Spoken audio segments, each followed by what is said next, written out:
A 22-year-old woman stands on a gallows in a snowstorm. The rope is around her neck. The man who framed her is smiling in the front row. She has no lawyer, no family, no one in this world who will fight for her. And then thunder cracks across the sky, and a horse breaks free, and in one single second everything changes. What happens next will take her across frozen mountains into the arms of two brothers who will risk everything to protect her, and face to face with a bounty hunter she will have to outsmart to survive. But to understand how a woman with a rope around her neck ended up negotiating for her life on a mountain pass, we need to go back 7 weeks, to a snowstorm, and a stranger's door. The marshal stands on her porch, recognition flickering in his eyes. He knows she's the woman who escaped the gallows. His deputies wait behind him, hands near their guns. But instead of arresting her, he leans close and whispers a warning that changes everything. Before we continue, tell me where you're watching from and hit subscribe for more stories like this. But to understand how we got here, we need to go back 7 weeks, to a rope, a snowstorm, and a woman who should have died but didn't. 7 weeks earlier. The rope was already around her neck when the first crack of thunder rolled across the Idaho Territory. Snow had been falling since before dawn in Kuna, blanketing the makeshift gallows in the town square with a layer of white that almost made the whole terrible scene look peaceful. Almost. But there was nothing peaceful about the way the crowd had gathered. 60 souls pressed shoulder to shoulder in the freezing morning air, their breath rising in white clouds, their faces hard as the frozen ground beneath their boots. Someone had brought children, lifted them up onto shoulders so they could see better, as though this were a county fair and not the killing of an innocent woman. Her name was Eliza Hartwell. She was 22 years old. She stood on the wooden platform in a gray wool dress, the only dress she owned thin enough that the wind cut straight through it to her skin. Her boots had been taken when they arrested her. She stood on that scaffold in nothing but wool stockings, soaked through with snow, her feet so numb she couldn't feel them anymore. Her hands were bound behind her back with leather cord, her wrists swollen and purple from 3 days of being tied in a cell. Her dark brown hair hung loose and tangled around a face that had gone gaunt from 3 days without enough food or water. But her eyes were something else entirely. They were blue-gray, sharp, and they were not filled with fear. They were filled with anger. The stubborn, burning anger of a woman who knew with absolute certainty that she was innocent and who refused even now, even with the rope scratching against her throat, to accept a death that someone else had manufactured for her. The man who had manufactured it stood in the front row of the crowd. Virgil Crawford, 36 years old, the richest man in Kuna, owner of the largest horse herd in the territory. He stood with his arms crossed over his broad chest, and he was smiling. A long scar ran from his left temple down to his jaw, the souvenir of a bar fight he liked to brag about, and that scar pulled his smile into something crooked and cruel. He watched Eliza on the platform the way a man watches a horse he's about to put down, not with hatred, with satisfaction, with the calm pleasure of a man whose plan is working exactly as intended. But what that plan actually was, and why Eliza Hartwell had to die for it, would take weeks to unravel. For now, all anyone in Kuna knew was what Virgil had told them, that this woman, this stranger, this drifter who had wandered into their town 3 days ago had stolen 6 of his best horses. The evidence was a rope found in her hand. The trial was a conversation between Virgil and his brother. The sentence was death. His brother, Marshal Silas Crawford, stood on the platform beside Eliza, his hand resting on the lever that would drop the floor beneath her feet. He was 50 years old, silver-haired, with a face carved by decades of hard weather and harder choices. He wore the badge of Kuna's only lawman, and once upon a time that badge had meant something. Once upon a time, Silas Crawford had been a good man who believed in justice and evidence and the right of every accused person to be heard. But that was before Virgil, before his younger brother's money and influence had slowly, steadily turned the marshal's office into a rubber stamp for whatever Virgil wanted. Silas Crawford was not a cruel man, but he was a weak one. and in a town where his brother's word was law weakness, was its own kind of cruelty. He wouldn't look at Eliza. That was the detail she noticed. He kept his eyes on the crowd, on the snow, on his own boots, anywhere but her face. A man who believes in the justice he's carrying out looks the condemned in the eye. Marshal Crawford looked at the ground. Eliza filed that detail away, small as a snowflake, but it would matter later. It would matter more than anyone standing in that square could possibly imagine. 3 days earlier, Eliza had ridden into Kuna on the only horse she owned. A mare named Penny, old and slow and gentle, the last living connection to the parents Eliza had lost 7 years ago. Her father and mother had been small farmers outside Portland, Oregon. Good people, quiet people. They grew vegetables and kept chickens and taught their only daughter how to read the sky for weather, how to move through forest without leaving tracks, how to start a fire in wet wood, how to survive. Then the fever came through in the spring of 1871, and in the space of 2 weeks, both of them were gone. Eliza was 15, alone. She sold the farm because she couldn't work it by herself, sold everything except Penny, and began the life that would define the next 7 years. Drifting. Town to town, job to job. Washing clothes in one place, cooking in another, cleaning houses in a third. She never stayed longer than a few months, not because she was restless, but because she learned early that staying meant trusting, and trusting meant giving someone the power to hurt you. She had exactly one thing in this world that truly belonged to her, her own body, and she had decided at 15 that she would not give it to anyone who hadn't earned the right to be trusted with it. 7 years, 20 towns, 100 jobs, and not once in all that time had Eliza Hartwell let anyone close enough to matter. She'd come to Kuna because she'd heard there was work. A ranch outside town needed a cook for the winter. She was riding Penny along the edge of the settlement, looking for the road that led to the ranch, when she heard the thunder of hooves. 6 horses came charging past her riderless reins, snapping eyes wild. Behind them, 2 figures disappeared into the tree line. Men, moving fast, running from something or toward something she couldn't tell. And on the ground in the mud and snow where the horses had passed a rope. Just lying there. Eliza dismounted and picked it up. Instinct. The simple instinct of a woman who'd spent 7 years on the road and knew that a good rope was worth keeping. That was the moment Marshal Silas Crawford and 3 other men came riding around the bend. They saw a stranger, a woman alone, holding a rope, standing beside the tracks of 6 stolen horses that belonged to Virgil Crawford. That was enough. There was no trial, no lawyer, no one willing to listen to a drifter girl from Oregon who swore she'd just picked up a rope off the ground. Virgil wanted blood. Virgil wanted someone to hang. And Eliza was convenient. The rope she'd picked up became evidence. The evidence became a conviction. And the conviction became the noose that was now scratching against her throat while the wind picked up and carried the scent of snow and sagebrush across the square. She'd spent 3 days in a cell behind the marshal's office. A small room with a dirt floor, no window, just a narrow ventilation slit near the ceiling that let in more cold than air. The water bucket froze over every night. Rats crossed her feet in the darkness. And through the wooden walls she could hear hammers, the steady rhythmic pounding of men building the scaffold that would kill her. The first day she cried from fear, from rage, from the savage unfairness of it. The second day she stopped crying and started watching.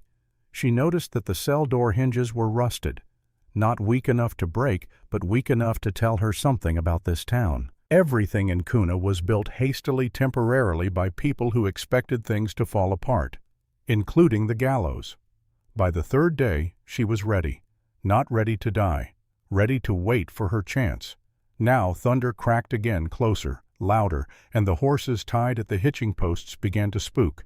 They pulled at their reins, tossing their heads, stamping in the snow. And then one of them, a big roan gelding Virgil's own horse, reared up and snapped his reins clean through. The animal charged into the crowd like a cannonball. Chaos. People screamed and scattered. A woman fell. Children cried.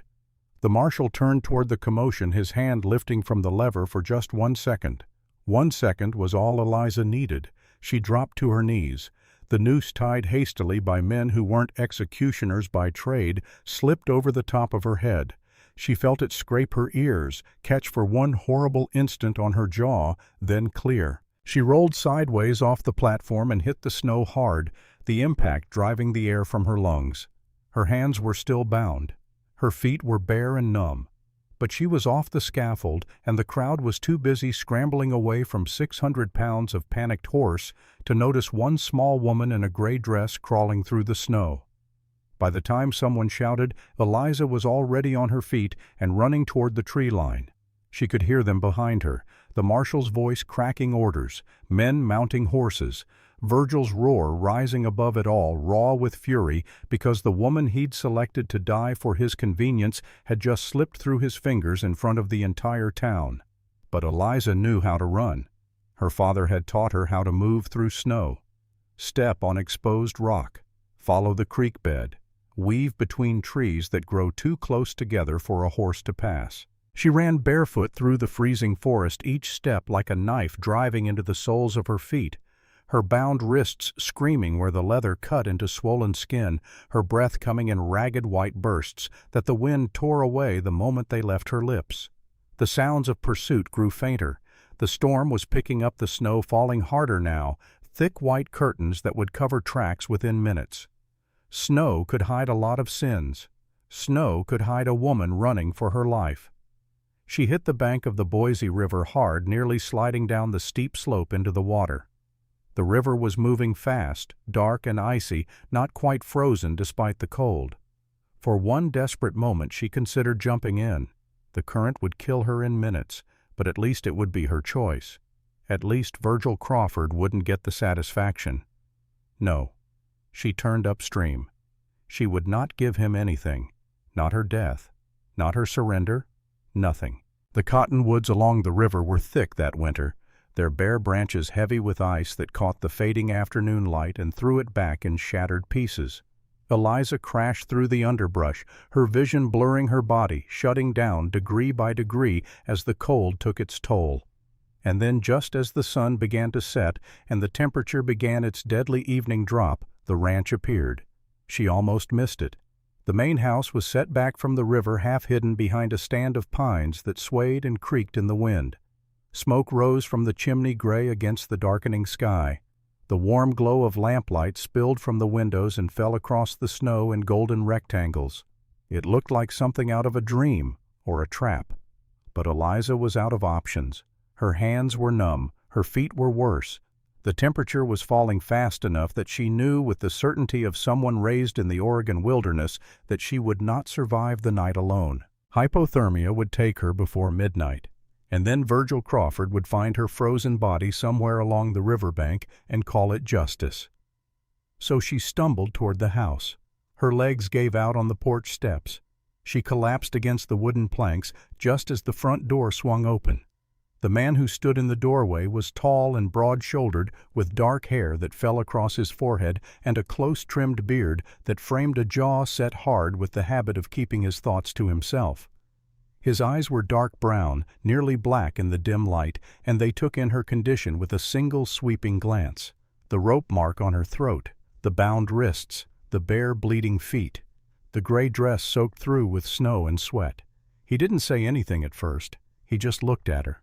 Then past her, scanning the tree line with the slow, methodical attention of a man who understood that a woman in this condition didn't arrive alone. Someone had done this to her, and that someone might be close behind. When he was satisfied they were alone, he stepped down off the porch and crouched beside her in the snow. His name was Caleb Brennan, though she wouldn't learn that until later. He was 33 years old, but the stillness in him, the careful, measured way he moved and spoke and watched, belonged to a much older soul. He had been a law student in Boise once, sharp enough that his professors said he could have been a judge. Then his father died suddenly, and Caleb came home to the ranch because someone had to. Then his mother got sick, and Caleb stayed because there was no one else. He nursed her for 2 years, alone, watched her fade day by day in a bedroom at the end of the hall while winter piled snow against the windows and the world outside went on without them. She died in the spring, and something in Caleb died with her. Not his goodness, not his strength, but his willingness to let anyone get close enough to lose again. He had built a wall around himself made of silence and routine and the steady, unending work of running a cattle ranch in the Idaho mountains.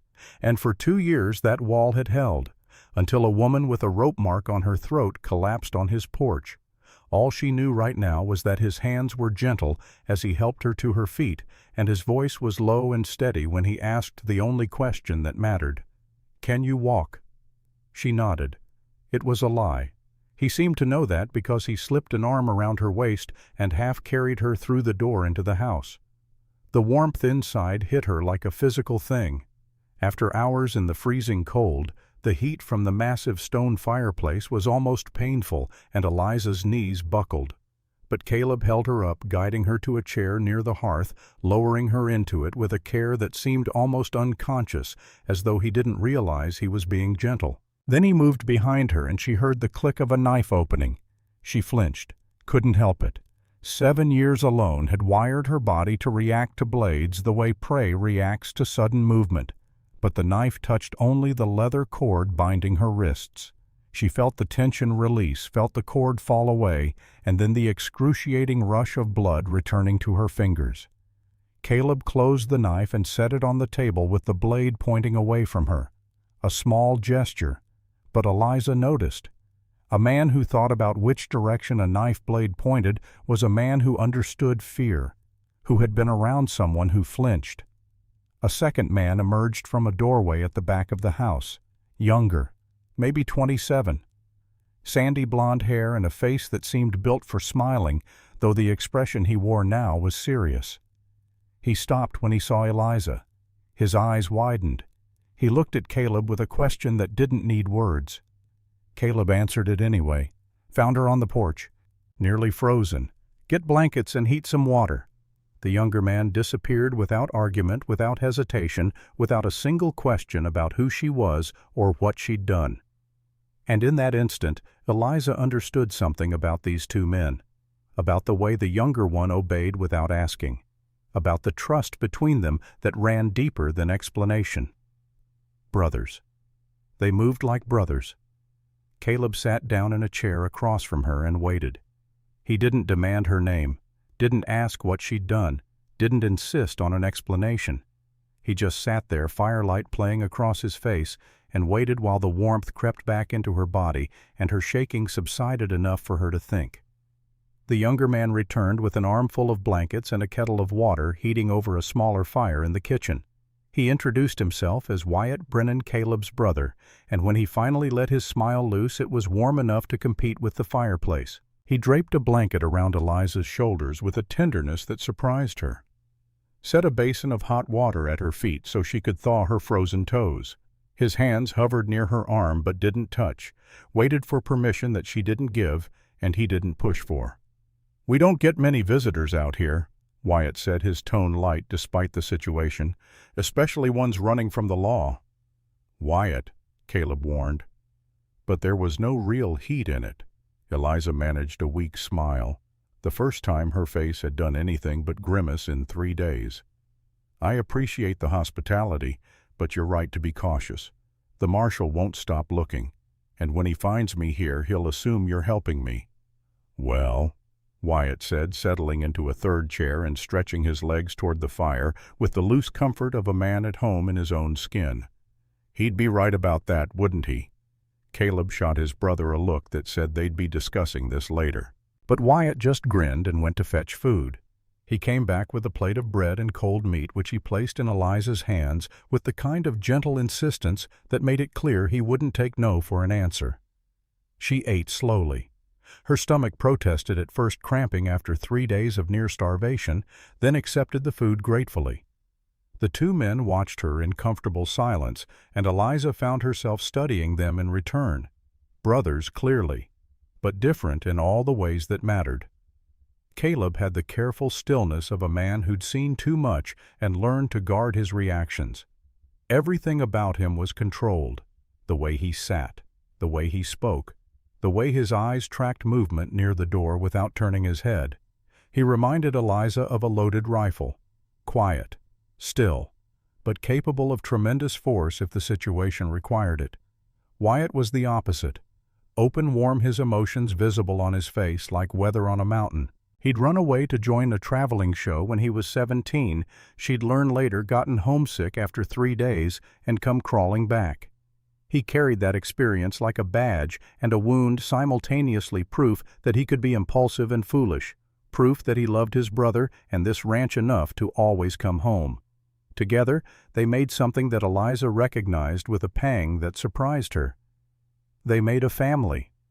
When she'd finished eating, Caleb spoke. Not many words. He never used many words. "What's your name?" "Eliza. Eliza Hartwell." "What exactly did the marshal think you did, Eliza Hartwell?" She told them. Not everything. She'd spent 7 years learning that information was the only currency that couldn't be stolen, and she wasn't ready to spend it all at once. She told them about the horses, the rope, the cell, the gallows. She told them about being convicted without a trial by a marshal who wouldn't look her in the eye. She told them about the noose and the thunder and the 1-second chance that let her slip free. But she did not tell them about the man in the front row who was smiling. She did not tell them his name, and she did not tell them what she was beginning to suspect about why he wanted her dead so badly. That would come later, when she was sure, when trust had moved from something she was testing to something she could lean against. Caleb listened without interrupting. His expression never changed. When she finished, he stood and walked to the window, pulling back the curtain to look out at the snow. It was falling hard now, thick white sheets that would cover any tracks within the hour. When he turned back, his expression had shifted into something decided, something resolved, but also something reluctant, like a man who knows he's about to make his life considerably more complicated and doesn't particularly want to, but can't figure out how to live with himself if he doesn't. "You'll stay here tonight. The storm will cover your trail. By morning, the marshal will assume you died in the cold." He paused, and in that pause Eliza saw the war inside him, the part that had spent 2 years building walls, the part that had watched his mother die and decided never to let anyone close enough to lose again. That part wanted to feed her, warm her, and send her on her way at first light. But there was another part, the part that had studied law, the part that knew what justice looked like and knew that what had happened to Eliza wasn't it. The part that had spent 2 years nursing his dying mother, not because it was easy, but because it was right. "We'll figure out the rest after you've had some sleep," he said finally. Eliza wanted to argue, wanted to tell him she couldn't put strangers in danger, but exhaustion pulled at her like a physical weight, and Wyatt was already on his feet offering his hand. "Come on," he said. "Spare room upstairs, small but warm." She let him lead her up a narrow staircase to a room at the end of the hall, small and simple, with a single window looking out over snow-covered fields. But the bed had clean sheets and a thick quilt, and when Eliza sank down onto it, something inside her chest unclenched for the first time in days. Wyatt paused in the doorway. "You're safe here," he said quietly. "Caleb won't let anything happen to you. Neither will I." He closed the door, and Eliza, alone in the warm darkness with nothing but the sound of snow against the window and the steady beat of her own heart, let herself cry one more time. Not from fear this time, from relief, from the unbearable gentleness of strangers who didn't have to help her and chose to anyway. She slept hard that night, the kind of deep, dreamless sleep that comes only after you've survived something that should have killed you. Meanwhile, in Kuna, something else was happening. Virgil Crawford stood in the saloon, and he was not smiling anymore. The whiskey glass in his hand trembled, not from cold, from rage, the kind of rage that turns a man's vision red and makes his teeth ache from clenching. He'd sent 2 men into the storm to follow Eliza's trail. They'd come back empty-handed, snow covering everything, the river erasing what the snow missed. She was gone. The woman he'd hand-picked to take the fall for his scheme had escaped in front of the entire town and made him look like a fool. He hurled the glass against the wall, its shattered whiskey running down the wood like amber tears. "Find her," he said to the 2 men standing nervously by the bar. Every ranch between here and Boise. Every cabin, every barn, every hole in the ground where a woman could hide. And if she's dead, one of them asked, then find the body. I want proof. And if she's alive...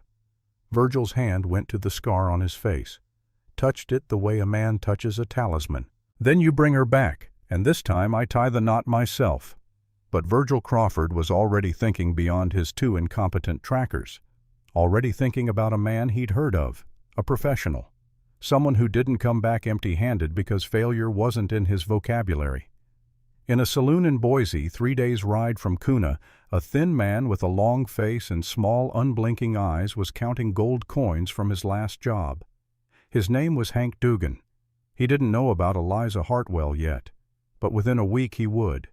And when Dugan took a job, he didn't stop until it was finished, one way or another. That was a problem for later, a shadow moving toward them that they couldn't yet see. Right now, the storm was still their friend.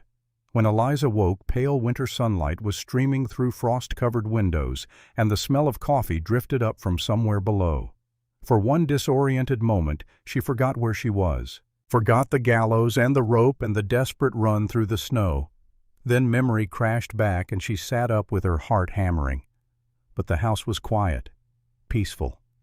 And when she made her way downstairs, she found Caleb at the kitchen table with a cup of coffee and a stack of papers spread out in front of him. Maps of the surrounding territory. Notes in the margins in a neat, precise hand. He looked up when she entered, and something in his expression softened in a way she hadn't seen before. Just for a moment. Then the wall came back up. "Morning," he said, gesturing to the coffee pot. "Help yourself." She poured a cup, wrapped her hands around the warm ceramic, and joined him at the table.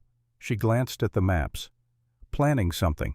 Trying to figure out how to keep you alive," Caleb said bluntly. "The marshal's going to search every ranch within 20 miles. We need to decide what we're going to tell him when he shows up. And he will show up. We have maybe 2 days. You could tell him the truth, that you found me and I left before morning." Caleb shook his head. "He won't believe that. Not in this weather. No one walks away from a warm house into a blizzard by choice. And once he suspects we're hiding you, he'll tear this place apart." Eliza had to admit the logic was sound. "Then what?" "We make you someone else." The plan was elegant in its simplicity, and Eliza could see the law student in Caleb as he laid it out. She would become Emma Dawson, a housekeeper from Oregon. The brothers had been living alone since their mother passed 2 years ago. It made perfect sense that they'd finally hire someone to help with the house. They would create backdated employment papers, a letter of higher wage receipts, all carefully aged to look like she'd been here for at least a month. Wyatt came in from outside, stomping snow from his boots, cheeks red. His smile was bright despite the gravity of the situation. "Good morning." "Good. Sleep well." Eliza nodded. She didn't know how to explain that it was the first good night's sleep she'd had in months, maybe years. Wyatt seemed to understand anyway because his smile widened as he poured coffee and joined them. "So, what's the plan?" Caleb traced a line on the map. "The marshal will start here, closest ranches to town. That gives us maybe 2 days before he works his way out to us." "A cousin from back east?" Wyatt suggested. "Too easy to check, but a housekeeper, someone we hired, that can work." "I'm a terrible cook," Eliza said, and something that was almost a laugh escaped her. The first time she'd felt anything close to humor in weeks. "Then we'll call you the housekeeper, and I'll keep cooking," Caleb said, and there was the ghost of a smile at the corner of his mouth. That afternoon they brought in Miguel and Charlie, the 2 ranch hands who lived in the bunkhouse near the barn. Miguel was a quiet man in his 40s, with weathered hands and kind eyes. He listened to Caleb's explanation without interrupting, then nodded once. "Your business is your business. You've been fair employers. That's all that matters. I've never seen this woman before, if anyone asks."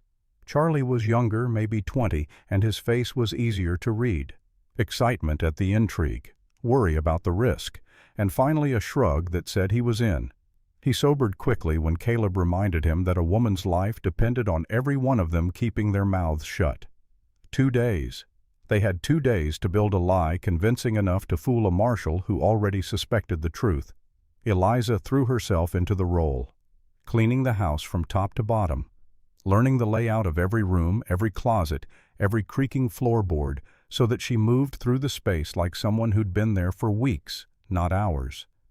Caleb coached her on details, where she'd come from. A small town outside Portland.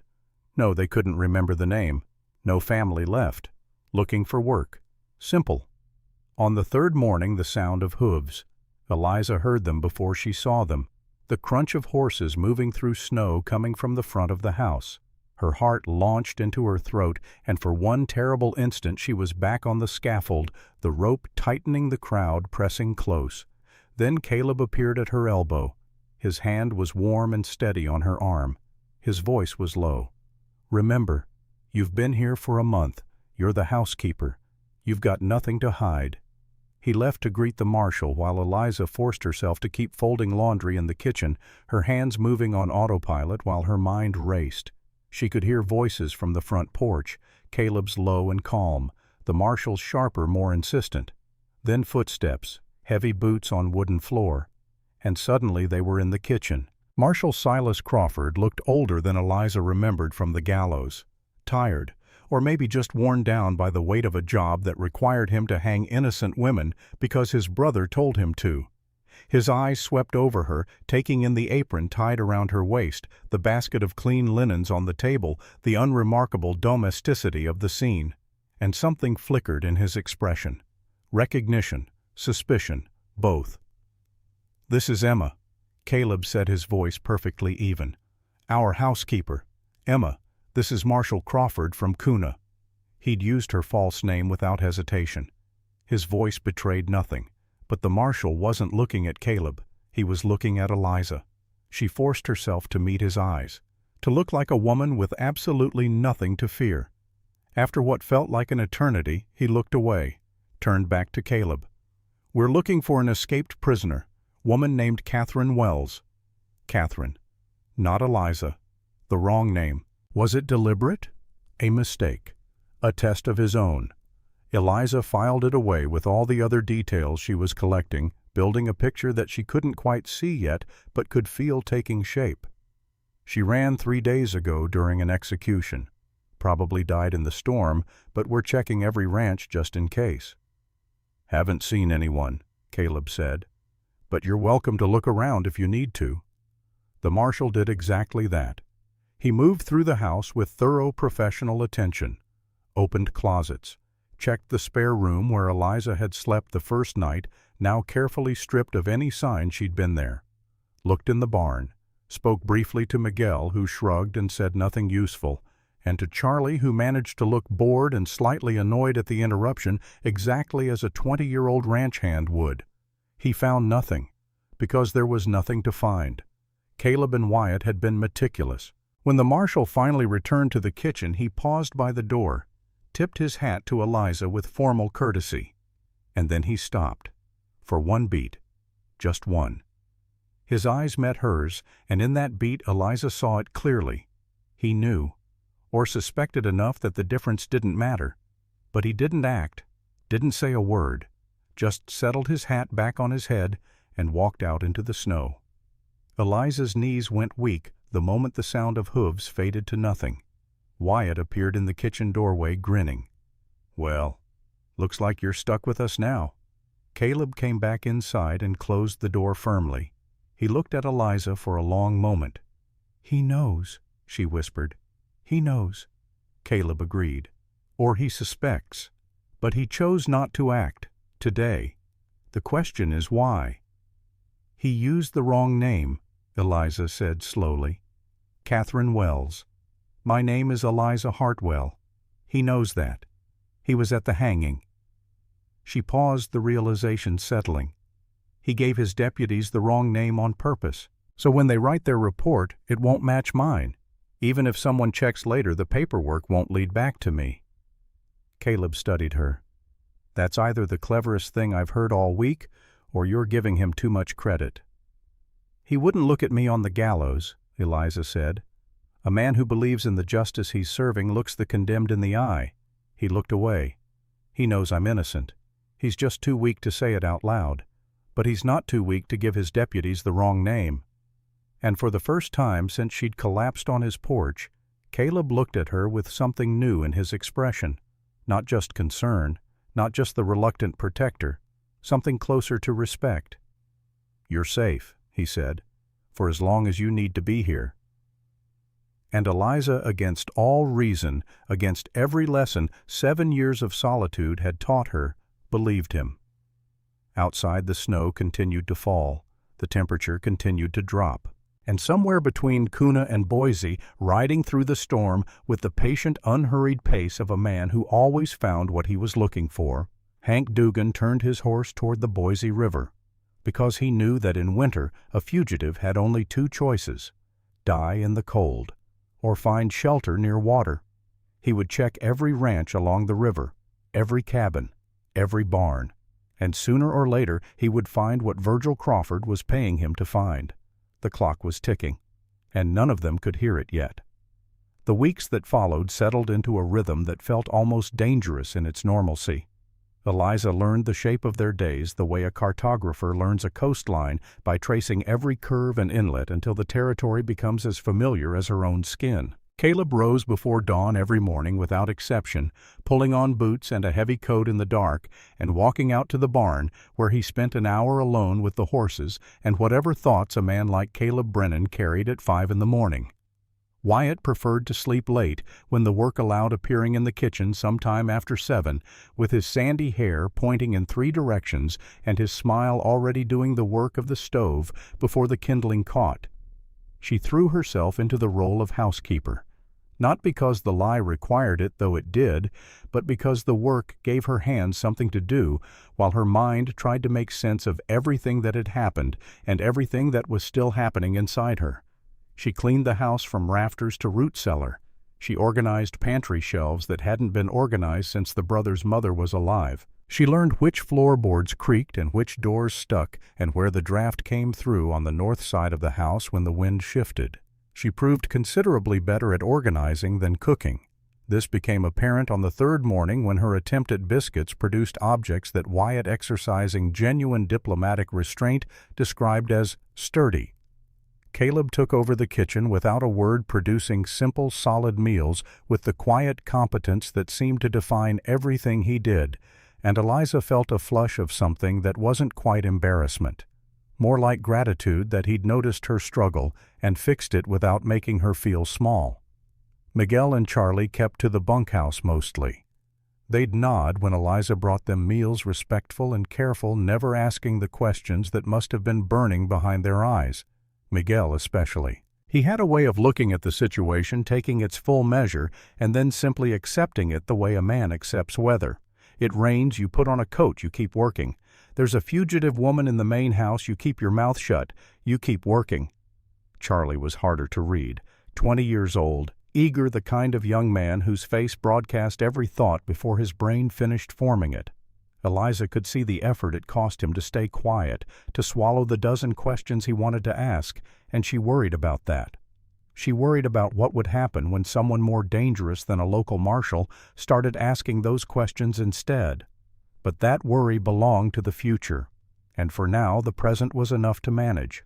Because slowly, carefully, with the terrified caution of a woman who had spent 7 years building walls and was now watching them crack from the inside, Eliza began to let her guard down. It started with the smallest things. Caleb would set a plate of food in front of her at meals and then step back. Not far, just enough to give her space without giving her distance. He positioned himself where she could always see him, never behind her, never between her and the door. It was so consistent that Eliza knew it was deliberate, knew he was thinking about where he stood in relation to her body, the way a man thinks about where he stands in relation to a spooked horse. And each time she noticed something inside her chest loosened by a fraction. Wyatt asked before he touched her. Always. Even for something as simple as checking the rope burn on her throat that was slowly fading from purple to a dull red. "Can I look at that?" he'd say, and then he'd wait, genuinely, completely wait, with no impatience in his eyes, no pressure in his posture, until she nodded. His fingers would be careful when they touched her neck, almost trembling with the effort of gentleness, and Eliza would hold very still and try to remember the last time anyone had touched her with kindness instead of force or indifference. She couldn't remember. That was the answer. 7 years without a kind touch. 7 years since the last time her mother had brushed hair from her face before the fever took everything. The first time Wyatt's hand accidentally brushed her arm while passing a dish at dinner, she flinched. Hard. An involuntary jerk that sent her elbow into the table and knocked over a glass of water. The silence that followed was excruciating. Eliza stared at the water spreading across the wood, her face burning, waiting for the reaction she'd learned to expect from the world. Annoyance. The tight smile of someone who didn't want to deal with a damaged woman and her inconvenient reflexes. Caleb stood, got a cloth, and mopped up the water. That was all. No comment. No look. Just the quiet solution to a small problem. And Wyatt, without missing a beat, launched into a story about the time he'd been so startled by a rattlesnake that he'd knocked an entire pot of coffee into Miguel's lap. The tension dissolved. Miguel, hearing his name mentioned from the next room, shouted a confirmation that the coffee had indeed been extremely hot. Charlie added that Miguel had danced like a man whose boots were on fire. And Eliza, despite herself, despite the shame still burning in her cheeks, laughed. It was the first real laugh she'd produced in months.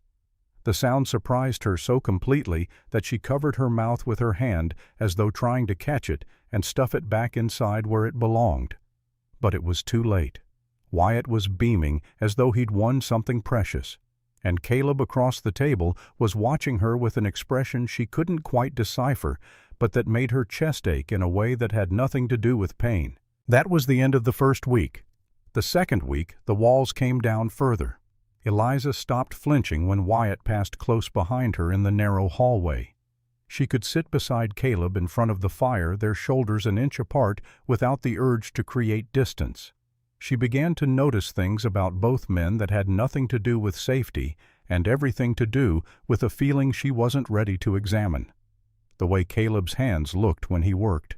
Large, scarred, in places competent. The way he held a book in the evening completely absorbed the firelight, turning his dark hair almost copper at the edges. The way his jaw tightened when he was thinking through a problem, and the way it softened just slightly when he looked at her across the room and thought she wasn't watching. She was always watching. The way Wyatt filled a room without crowding it. His voice warm and easy, finding stories in the most ordinary moments. The way he found excuses to be wherever she was, not hovering, just present as though he simply preferred whatever room contained her. The brightness in his eyes when he made her laugh as if her laughter was a trophy he'd been working toward all day and had finally earned. One night late in the second week, Eliza woke from a nightmare. The rope around her neck tightening. Virgil's smile in the front row. The crack of a trapdoor that never actually opened, but that her sleeping mind insisted on hearing over and over. She sat up, drenched in cold sweat, her hand at her throat, fingers finding the ridge of the scar that was still healing. She went downstairs for water and found Caleb sitting alone in front of the dying fire. Embers mostly. Orange glow on his face, the rest of the room dark. He looked up when she appeared, registered her expression, and didn't speak. Just moved his chair slightly to make room. She sat in the chair beside him, and they stayed like that for what might have been 20 minutes or an hour. Not talking, not touching. Just two people who understood what it meant to be awake at 3 in the morning, because sleep had become a place where bad things lived.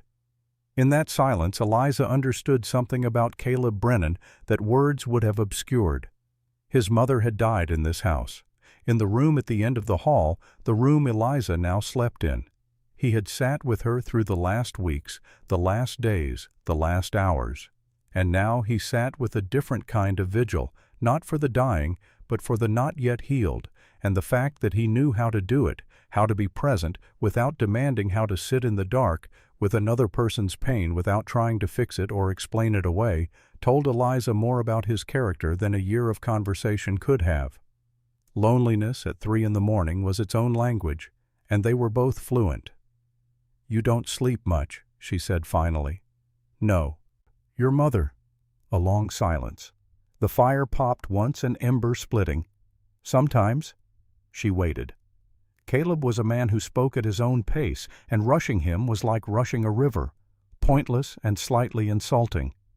There was a woman, he said. Before, years ago, she came through running from something. I could see it on her the way I saw it on you.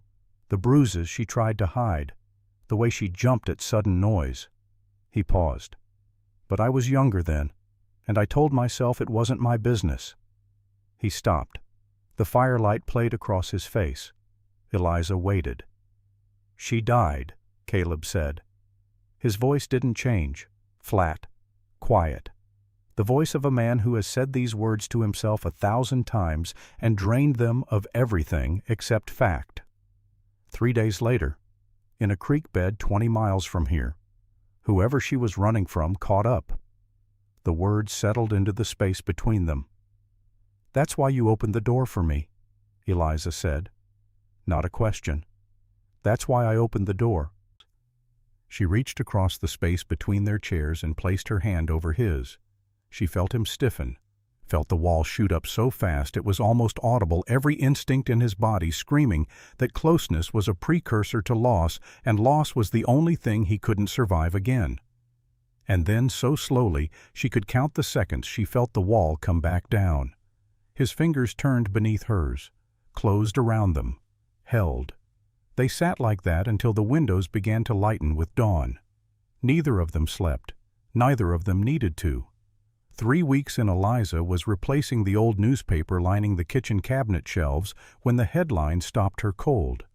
It was small, buried in the back pages of the Idaho Statesman, the kind of item most people would glance past without registering. But Eliza had spent 7 years surviving on her ability to notice things other people missed, to find the signal in the noise, the useful detail in the ordinary clutter of the world. Virgil Crawford of Kuna reports horse theft. 6 animals valued at $300. Wells Fargo compensates loss. She looked at the date, November 1877, 14 months ago. She remembered the cell, the cold dirt floor, the rats, the sound of hammers building the scaffold. And voices.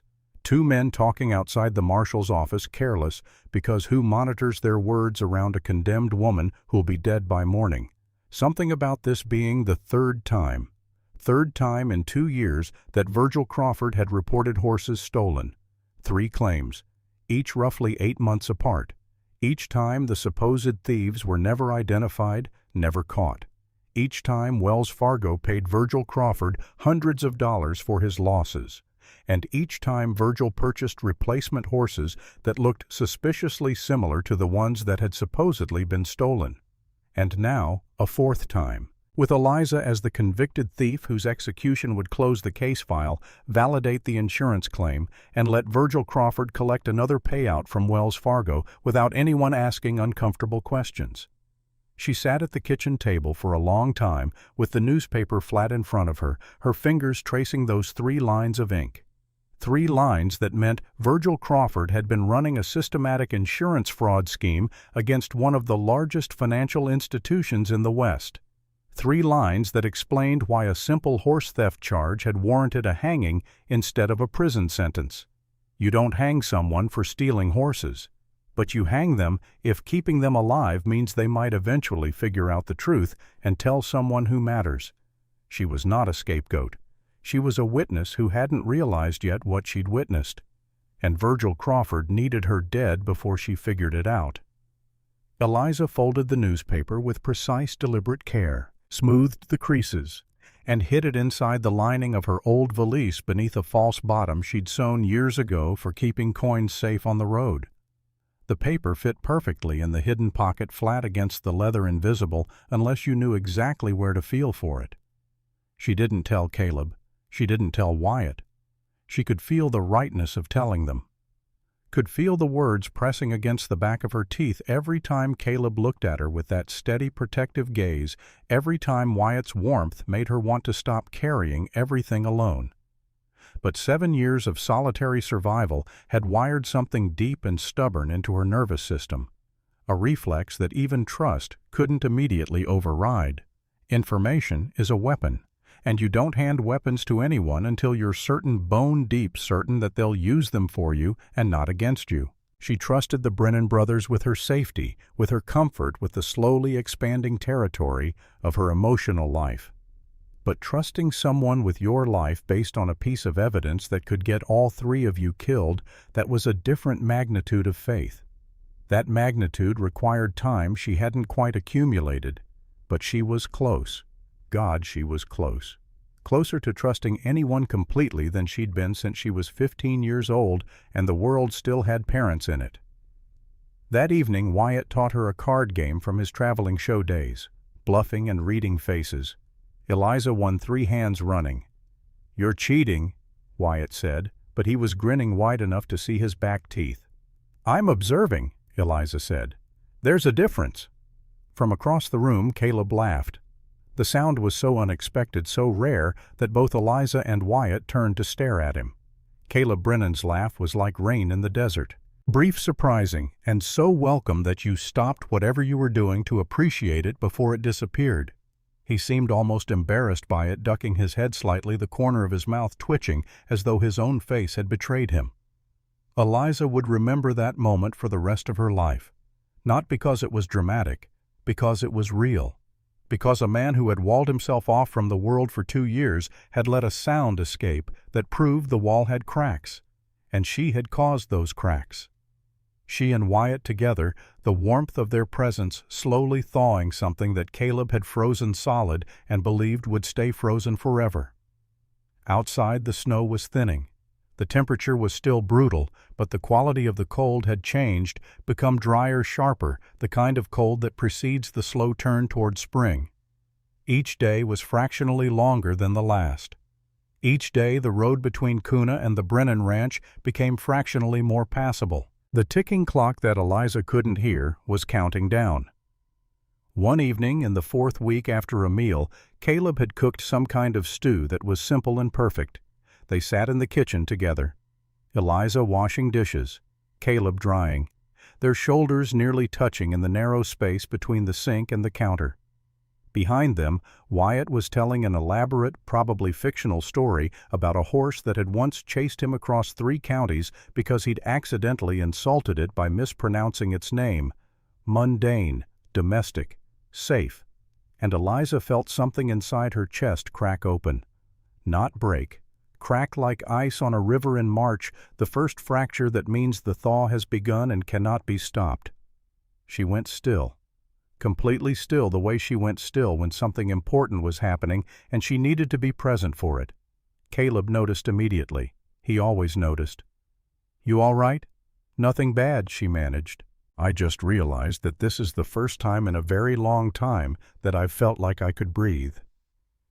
Wyatt had gone quiet behind them, his story forgotten.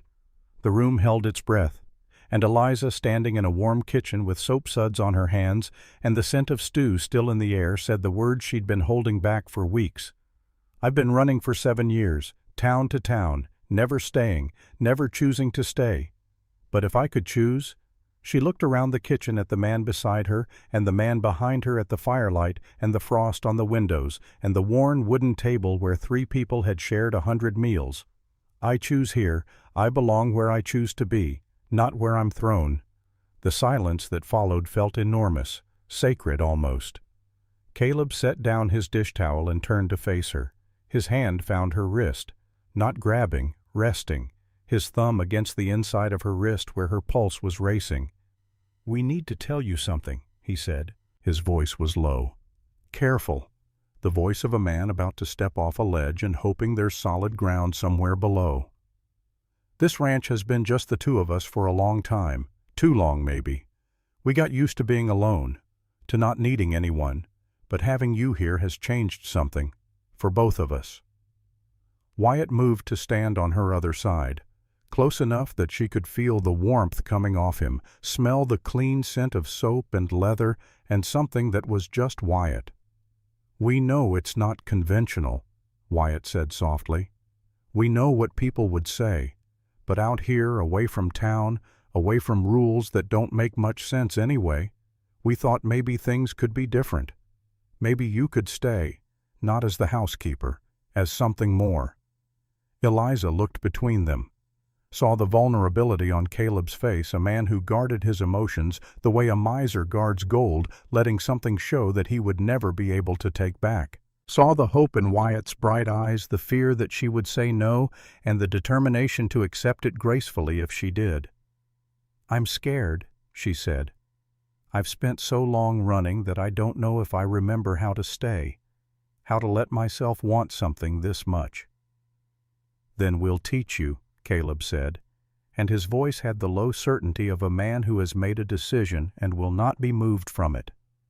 "We'll show you that staying doesn't mean giving up your freedom. It means choosing something worth being free for." The words hit her like a wave.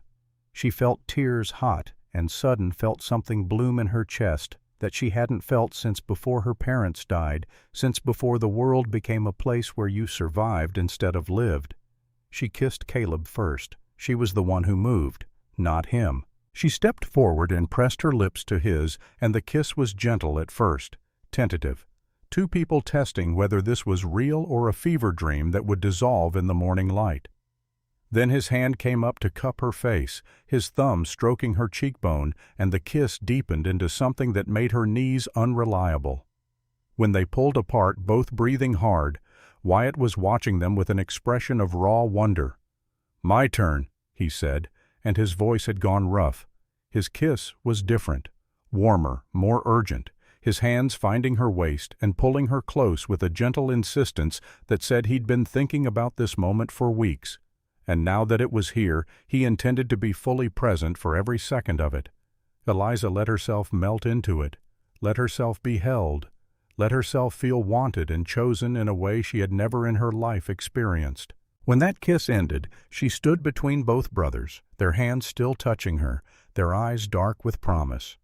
"Is that a yes?" Wyatt asked, and a smile was starting to curve his lips. "That's a yes to all of it," Eliza said.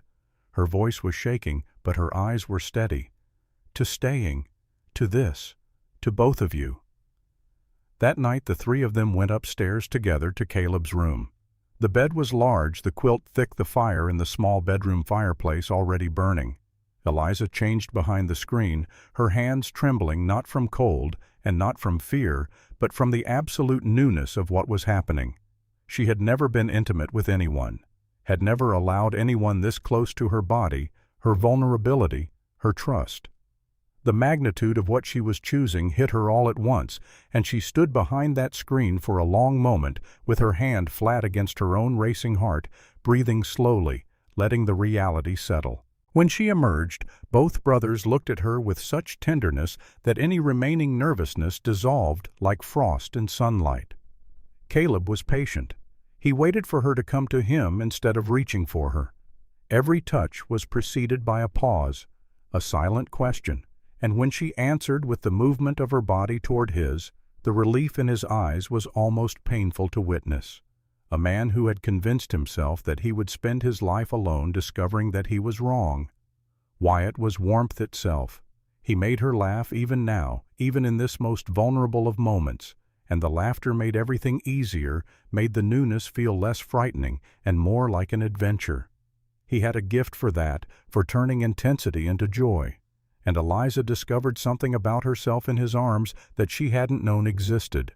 A boldness, a curiosity, the willingness to explore without shame, born from the extraordinary experience of being completely unreservedly accepted. She fell asleep between them, Caleb on her right, his arm across her waist, Wyatt on her left, his breath warm against her shoulder. And for the first time in 7 years, Eliza Hartwell slept without dreaming of ropes or scaffolds or the sound of hammers building the instrument of her death. She dreamed of nothing at all, just darkness and warmth and the steady rhythm of 2 heartbeats that had somehow become as essential as her own. When morning came, pale winter sun through frost-covered glass, she opened her eyes and found Caleb already awake, watching her. His expression unguarded in a way she'd never seen, soft and wondering, as though he was cataloging her face for a future when he might need the memory. "How long have you been awake?" "A while. I kept thinking I'd dreamed this." She pressed her hand to his cheek. rough with morning stubble. Real. I'm real. This is real. Behind her, Wyatt stirred. Are you two talking without me? He mumbled into the pillow. Just saying good morning. He pressed a kiss to her shoulder. Good morning, then. Propped himself up, grinning. So we really did this. We really did, Caleb confirmed. And we're not panicking. No, both brothers said simultaneously, and then laughed. That afternoon, Caleb and Wyatt told Miguel and Charlie. Direct, honest, no embroidery. Miguel listened to the full explanation, then nodded once with the gravity of a man rendering judgment. Your business is your business. You've been fair employers. That's all that matters to me. Charlie looked uncertain for a moment, processing, then shrugged. It's different, but I've seen worse arrangements that called themselves normal, long as everyone's happy. The relief Eliza felt was physical, a loosening in her shoulders that she hadn't realized was there. And then that very evening, the thing she'd been dreading since the moment she arrived. She was feeding the chickens in the yard. Late afternoon, the sun already low shadows stretching across the snow. She scattered the last handful of grain and looked up, and her heart stopped. A man on horseback, 200 yards away on the trail that led to the main road, sitting perfectly still watching the ranch. He was thin, narrow-shouldered, sitting his horse with the relaxed posture of someone who had nowhere to be and all the time in the world. His face was long, his features sharp. Even at that distance, Eliza could feel his eyes on her. Narrow eyes, assessing eyes. The eyes of a man who looked at the world the way a butcher looks at livestock. The cold that went through her had nothing to do with the temperature. She set down the feed bucket, slowly, did not run, did not look toward the house or call out. Instead, she walked inside at a normal pace, keeping her breathing even, and found Caleb in the kitchen. There's a man on the trail, she said, on horseback, watching the ranch. Caleb didn't ask questions. He crossed to the window, looked, then moved to the gun rack and loaded the rifle with the unhurried efficiency of a man who had done it 1,000 times. He went out to the porch. Eliza watched through the kitchen window, her nails digging into her palms. The man on the trail waited. Then slowly he rode closer, stopped at the gate. Caleb stood on the porch with the rifle not aimed, but present, held across his body in a way that communicated clearly that he knew how to use it and would if circumstances required. The man introduced himself as a hunter looking for work. Had the ranch need of a tracker, a hired gun for predators. His voice was flat, polite, completely without warmth, like a man reciting words he'd memorized. Caleb said no, thanked him, wished him well on his way. The man didn't leave immediately. His eyes moved across the property, the house, the barn, the bunkhouse, the windows, and Eliza, watching from behind the curtain, saw those eyes pause on exactly her position, not long enough to be certain, but long enough. Then he tipped his hat and rode away. That's not a hunter looking for work, Caleb said when he came back inside. His voice was tight. That's a bounty hunter. He's not sure yet, but he'll be back. Wyatt, who had come in from the barn at the sound of the horse, stood in the doorway. One man. If he comes back, the three of us can handle one man. No, Caleb said. We don't kill people. We run, faster than him. But before they could run, the night brought another visitor. Charlie came to the house after dark, hat in his hands, unable to meet Caleb's eyes. He'd been holding it in all day, and it came out in a rush. The hunter, the thin man with the small eyes, had stopped at the bunkhouse before coming to the main house. He'd talked to Charlie, asked about the ranch, the family, the hired help, asked specifically about the woman in the house. What was her name? When had she arrived? Where had she come from? Charlie said he'd answered with the story they'd rehearsed. Emma, last month, Oregon. But his voice was shaking as he told it, and Caleb saw what Eliza had feared. Charlie was 20 years old. He'd just been questioned by a professional whose entire career was built on extracting information from people who didn't want to give it. The story had held, but the boy himself was cracking. Did you tell him anything else? Caleb asked. Not angry, quiet. the kind of quiet that Charlie clearly found more frightening than shouting.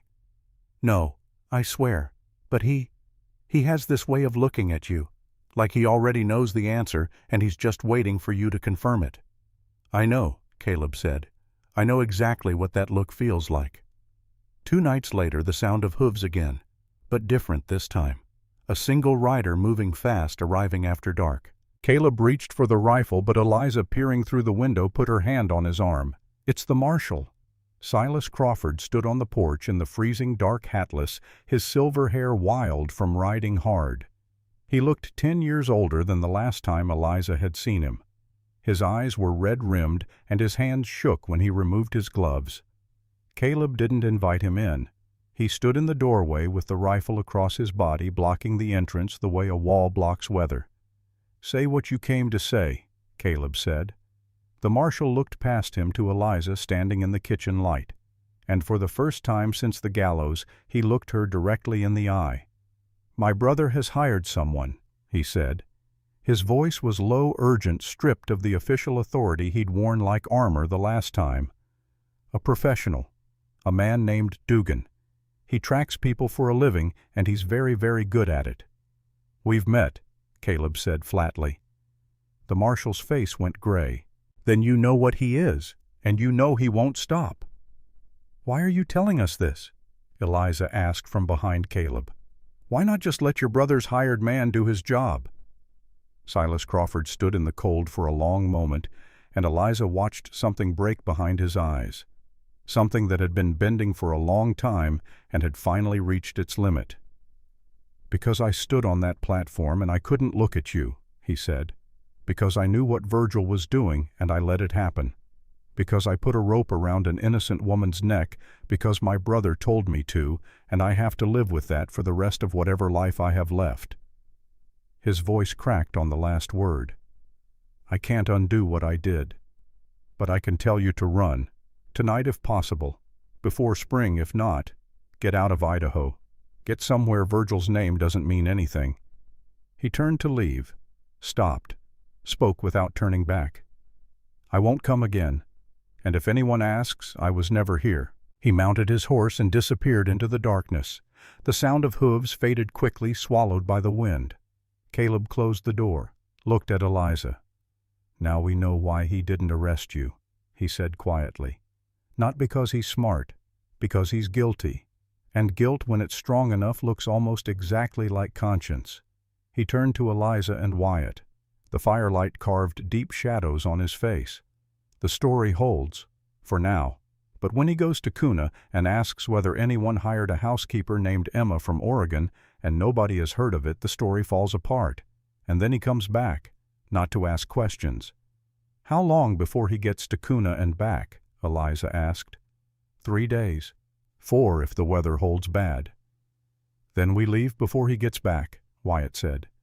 "We were going to leave in March," Caleb said. "The pass isn't safe yet." "The pass is safer than a bounty hunter," Eliza said. "I've been running my whole life. I know when it's time to go, and it's time." Caleb looked at her for a long moment, then at Wyatt. His brother nodded. "We leave tomorrow," Caleb said. "Before dawn." The night before they left, the 3 of them sat together in the bedroom while the fire burned low and the house settled around them. Everything that could be packed was packed. The wagon was loaded. Miguel had been given detailed instructions for the ranch legal papers, allowing him to sell the property if they decided not to return, and first option to buy at a fair price if they did sell. The older man had accepted everything with his characteristic quiet grace. Charlie had approached Eliza that afternoon, uncharacteristically serious. "I wanted to say thanks," he said, "for being kind to us, for treating us like people instead of just hands." Eliza hugged him, surprising them both. "Thank you for not judging what you didn't understand." Now in the bedroom, Wyatt lay with his head in Eliza's lap while Caleb sat in the chair by the fire. "Are you scared?" Wyatt asked. "Yes," Eliza said, running her fingers through his hair. "But I'm also excited. Is that strange?" "No," Caleb said quietly, watching the flames. Fear and excitement often travel together. "What are you scared of?" she asked him. He was quiet for a long time. "That I won't be able to keep you both safe. That something will go wrong and I'll lose you." Wyatt sat up and reached for his brother's hand. "We're in this together, Caleb. All three. You don't carry it alone anymore." "He's right," Eliza said, moving to kneel beside Caleb's chair. "We take care of each other. That's what this is." Caleb looked at them both, his dark eyes reflecting the firelight. And something in his face released a tension he'd been holding for years, the weight of believing he had to be strong enough for everyone because there was no one strong enough for him. He pulled them both close. "I love you," Eliza whispered. "Both of you. I know we haven't said it, but I need to say it now before everything changes." "I love you too," Wyatt said immediately, pressing a kiss to her temple. "More than I knew I could." "I love you both," Caleb said, his voice rough as gravel. "More than this ranch. More than anything." They made love that night with a tenderness and intensity that came from knowing everything was about to change. Afterward, tangled together under the quilt, listening to the wind outside and the creak of the house, they memorized the feel of each other, the weight of hands, the rhythm of breathing, the sound of three hearts beating in the dark. They were gone before first light. Caleb took the reins. Wyatt and Eliza settled among the supplies in the back of the wagon. Miguel stood watching them go, his weathered face unreadable, though he held Caleb's hand for longer than necessary when they said goodbye. "You take care of them," he said, "and you let them take care of you." Charlie stood beside him, guilt still visible on his young face. Eliza squeezed his shoulder as she climbed into the wagon. "You were brave enough," she said. "That's all anyone can ask." The wagon pulled away from the ranch in the pre-dawn gray. Eliza turned to look back one last time. The house stood solid against the pale sky smoke rising from the chimney, looking exactly as it had the night she'd stumbled onto its porch, half frozen and desperate. She whispered something that might have been thank you. Then she turned forward toward whatever came next. But before whatever came next, there was a matter of the thing she'd been carrying. It was the second day on the road, the two of them huddled in the back of the wagon while Caleb drove, that Eliza reached into her valise and pulled out the folded newspaper. "There's something I haven't told you." She placed it on the blanket between them. Caleb pulled the wagon to a stop, tied the reins, and climbed into the back. All three of them looked at the small piece of newsprint that held the power to destroy a man and save a life, possibly the same action. Eliza told them everything. The 3 prior claims, the 8-month intervals, the pattern of theft and insurance payout that was too consistent to be coincidence, the 2 men she'd heard talking outside her cell confirming what the newspaper suggested. "I wasn't framed because I was convenient," she said, her voice steady and clear. "I was framed because Virgil Crawford needed someone to hang for his 4th insurance fraud. He staged the theft of his own horses, hired men to run them off. Then he needed a convicted thief to close the case file and make the Wells Fargo claim look legitimate. I was that thief." "That's why he sent the bounty hunter," Caleb said, and his eyes had gone sharp, the law student surfacing. "Not because of his reputation, because you're a living witness to federal insurance fraud. If you survive and talk to the right people, he goes to prison."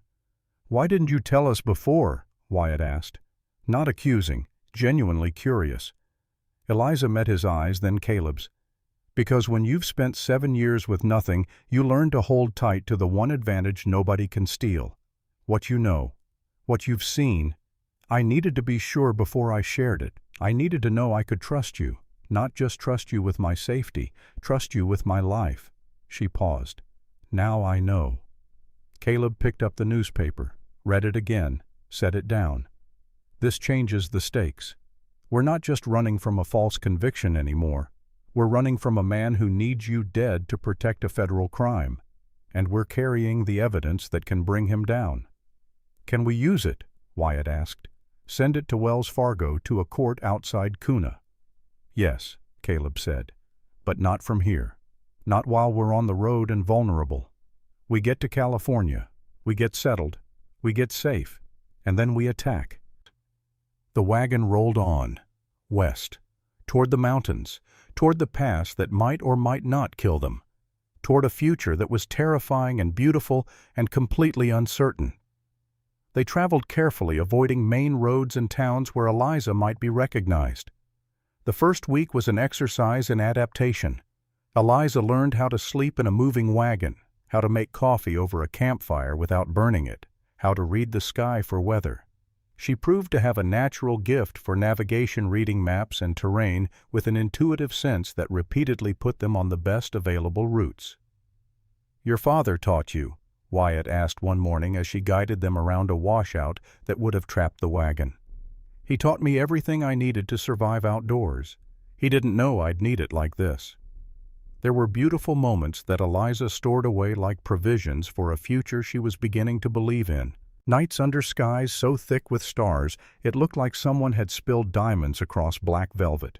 Caleb pointing out constellations, his voice low and soothing. Wyatt inventing his own. The great coffee pot. The heavenly biscuit. The majestic horse's rear end, which Caleb said didn't count, but which made Eliza laugh until she couldn't breathe. And there were moments that tested them to the breaking point. The night the temperature dropped so low that the water in their canteens froze solid. Caleb pushed Eliza between himself and Wyatt under every blanket they owned, creating a cocoon of shared body heat, and then he refused to sleep. He sat up all night feeding the fire piece by piece, keeping the flames alive through sheer stubbornness. By morning his hands were blistered and raw from handling frozen wood, and his eyes were hollow with exhaustion. Eliza took his hands in hers, looked at the blisters, felt tears sting her eyes. "Don't ever do that again," she said. "Don't ask me to stop protecting you," he answered, and Wyatt, for once completely serious, said the thing that needed saying. "Next time all three of us take shifts. Family doesn't let one person carry everything." He said the word deliberately. Family. The first time any of them had spoken it aloud. And it hung in the cold morning air like a declaration, like a flag planted on new territory. The river crossing nearly killed them. It was the 8th day. A river that looked manageable from the bank, but proved treacherous in the middle.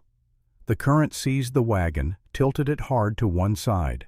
Water poured over the edge, soaking everything, and the supply chest, the chest containing their food, and the newspaper evidence against Virgil Crawford slid toward the low side.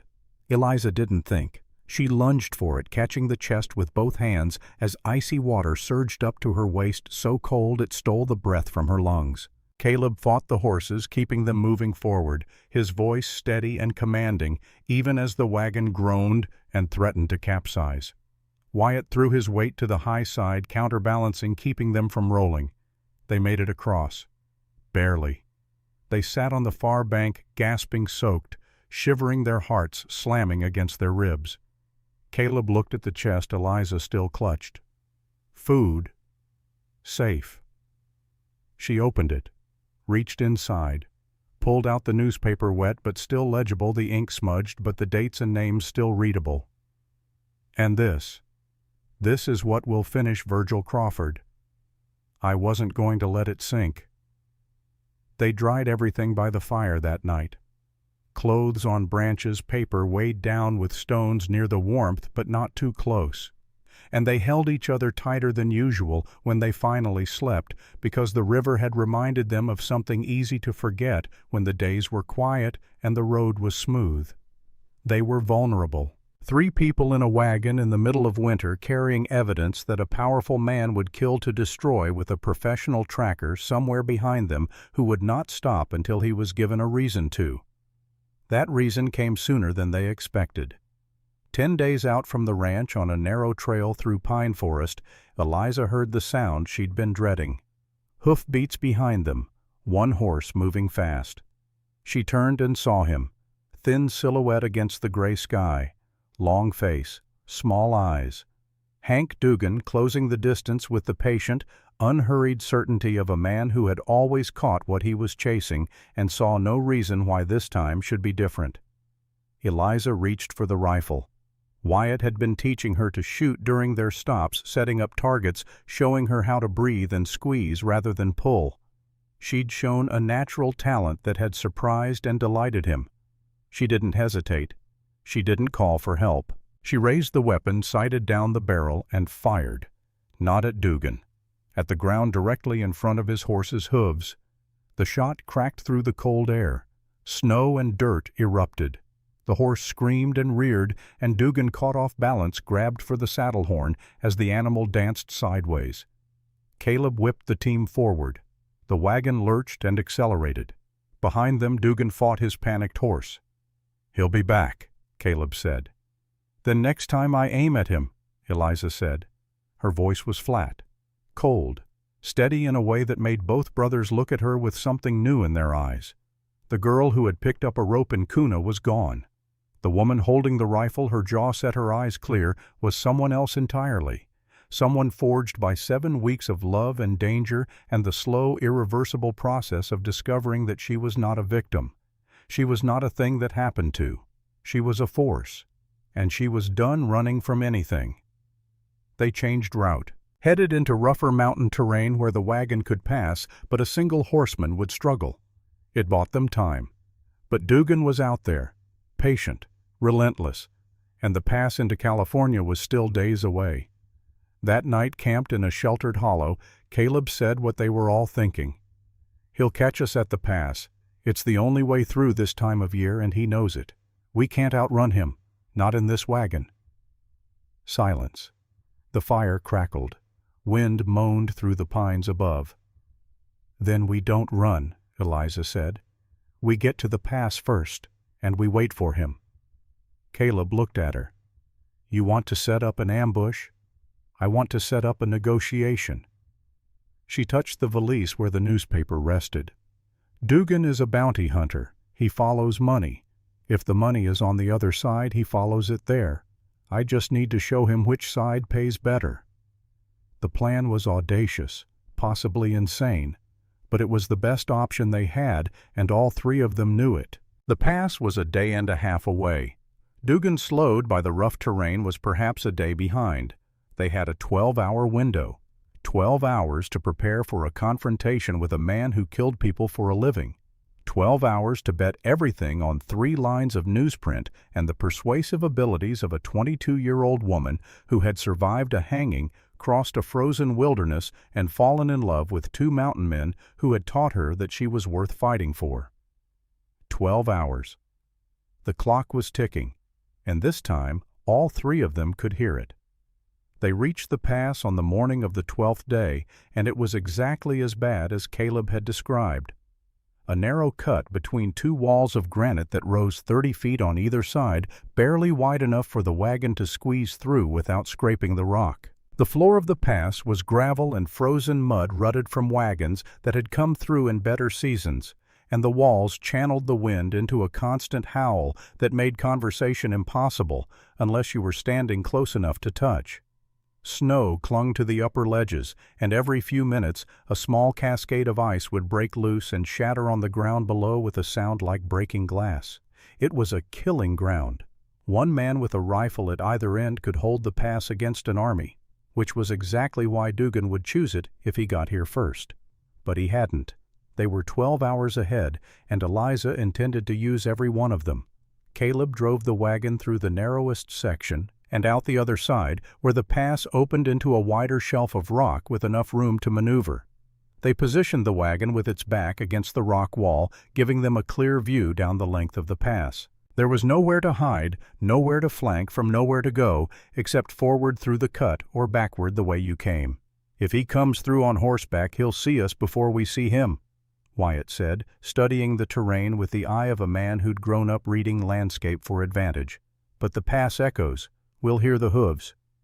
"He won't come charging through," Caleb said. "Dugan isn't stupid. He'll dismount at the far end and walk through, quieter, harder to spot." "Then we need to be ready for a man on foot," Eliza said. They spent the next 3 hours preparing. Not an ambush. Eliza had been clear about that. A negotiation required both parties to feel they could walk away, and a man who felt trapped was a man who started shooting. So they arranged themselves in the open, visible, non-threatening, but clearly not helpless. Caleb would stand in front unarmed, his hands visible. His legal mind would lay out the facts. The logical argument that what Dugan was doing served a fraud, not justice. Wyatt would position himself to the side with the rifle not aimed but ready. Visible deterrent. The physical reminder that negotiation was preferable to violence, but that violence was available if the conversation went poorly. And Eliza would stand beside Caleb, not behind him, beside him. "You should stay in the wagon," Caleb said, not commanding, asking. And even in the asking she could hear the war inside him, the protector wrestling with the man who had learned to respect her strength. "I'm the one with the evidence," she said. "I'm the one who understands what Dugan wants, and I'm the one he's been sent to find. If I hide behind you, he sees a frightened girl who needs men to speak for her. If I stand next to you, he sees someone worth negotiating with." Caleb looked at her for a long moment. Then he nodded once the way he nodded when he'd weighed every argument and found the other person was right.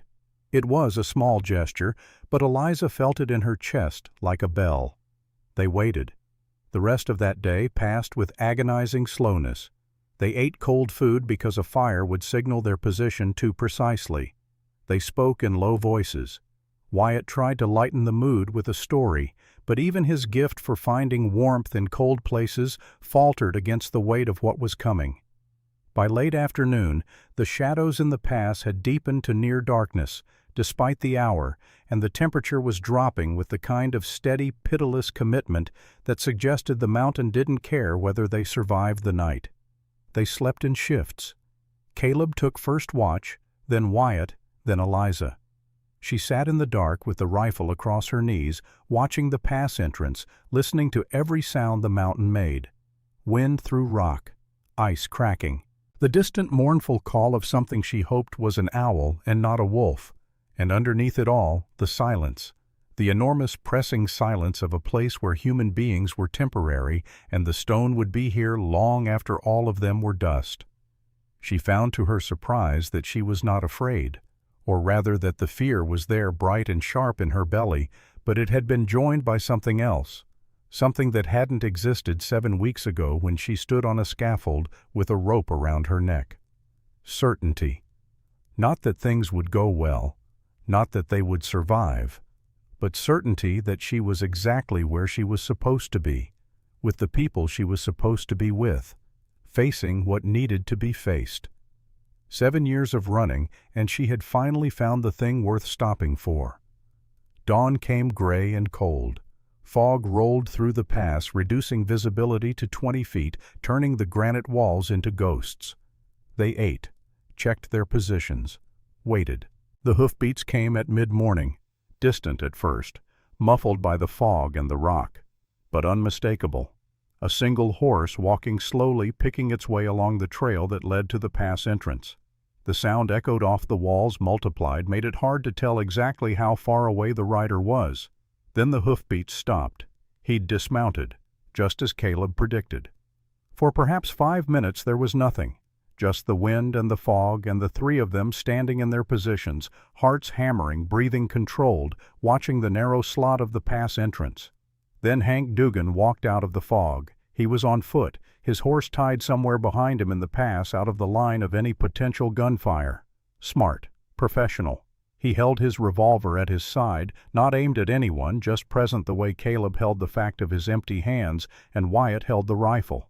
Everyone armed in their own way, everyone making their terms clear without a word being spoken. Dugan looked different up close than he had at 200 yards from the ranch. Thinner. His long face was weathered to the texture of old leather creased around the eyes and mouth, and those sharp, close-set eyes moved constantly, taking in everything. Caleb's position, Wyatt's rifle, the wagon, Eliza standing in the open, making no attempt to hide, looking directly at him. Something flickered across his face when he saw that. Surprise, perhaps, or reassessment. He'd expected to find a frightened woman hiding behind 2 men. He'd found something else. "Miss," he said, and tipped his hat with a formality that might have been genuine courtesy or might have been mockery. His voice was flat, Midwestern, the voice of a man who had learned to keep emotion out of his words because emotion was a liability in his profession. "Virgil Crawford sends his regards. He'd like you to come back to Kuna with me. He says the matter of the horses is still unsettled." "The matter of the horses was settled the moment your employer put a rope around an innocent woman's neck," Caleb said. He stood perfectly still, his hands at his sides, palms open. The posture of a man with nothing to hide and nothing to fear, though Eliza could see the tension in his shoulders, the coiled readiness that would launch him into action if the conversation turned violent. "Eliza Hartwell didn't steal those horses. You know that. Virgil Crawford knows that. The whole town of Kuna knows that." "Not my concern," Dugan said. "I'm paid to bring her back. What she did or didn't do is between her and the law." "Then let's talk about the law," Caleb said, and Eliza heard the law student in him fully. Now the sharp mind that had earned him praise from professors in Boise, the analytical precision that dissected problems into their component parts. Virgil Crawford has filed 3 separate horse theft insurance claims with Wells Fargo in the past 2 years. 3 claims each approximately 8 months apart. Each time the supposed thieves were never caught. Each time Crawford collected hundreds of dollars in compensation, and each time within weeks of the payout, Crawford purchased replacement horses that bore remarkable resemblance to the ones that were supposedly stolen. Dugan's expression didn't change, his eyes didn't blink, but his weight shifted almost imperceptibly from his front foot to his back foot. A listener's posture, not a fighter's. "The 4th time," Caleb continued, "he needed a convicted thief to make the claim look legitimate, someone to hang, someone whose execution would close the case file and let him collect the insurance money without Wells Fargo asking questions. Eliza was that someone, a stranger, no family, no connections, no one who would fight for her, the perfect scapegoat for a federal insurance fraud scheme." "That's a story," Dugan said. "Interesting, but a story." And then Eliza stepped forward. Not far, 2 paces, enough to put her directly in the space between Caleb and Dugan where neither man's body blocked the other's view of her. She could feel Caleb's tension spike behind her, could almost hear his teeth grinding with the effort of not reaching out and pulling her back. She could feel Wyatt's finger tighten on the rifle. But she kept her eyes on Dugan because this was her moment. This was what 7 years of surviving alone had prepared her for. Not the running, not the hiding. This, the ability to stand in front of a man who had been paid to kill her and negotiate with the only currency he understood. "How much is he paying you?" she asked. The directness seemed to catch Dugan off guard, though his face showed it only in the slightest narrowing of his eyes. $100 gold, 50 up front. Wells Fargo offers rewards for information leading to the prosecution of insurance fraud. I don't know the exact amount, but 3 separate fraudulent claims over 2 years totaling well over $1,000 in false payouts. The reward for information that exposes a scheme of that scale would be significantly more than $100. Significantly. Silence. The wind howled through the pass.